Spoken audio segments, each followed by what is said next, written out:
شيخ بلال، هل صحيح اللي يقول ما نجمش نحفظ القرآن؟ بالطبيعة الكلام هذا مش صحيح على إطلاقه. اللي يقول ما نجمش نحفظ القرآن العظيم غالبا مش فاقد القدرة، أما فاقد الطريقة، وإلا الصبر وإلا الاستمرارية.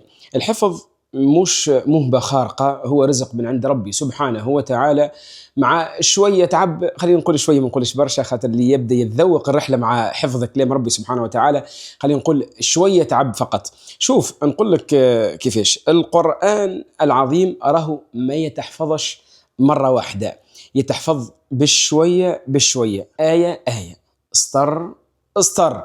واللي يحفظوا رد بالك راهو ماهوش أذكى الناس، بل أكثرهم صبرا وأكثرهم عزما ومداومة. وزيد ساعات المشكلة تكون اللي يحب يحفظ برشا في نهار واحد راهو حسب التجربة راهو يتعب ويقص، واللي ما يرجعش كما يقولوا سادتنا راهو ينسى.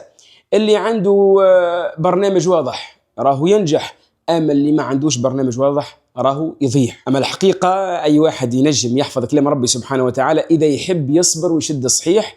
ونقول لك كلمة ترفع المعنويات متاعك، مش المهم قديش تحفظ في النهار، المهم أنك ما تنقاطعش عن حلقة الدرس. القليل مع الدوام راه يوالي برشا. وربي سبحانه شو يقول لنا؟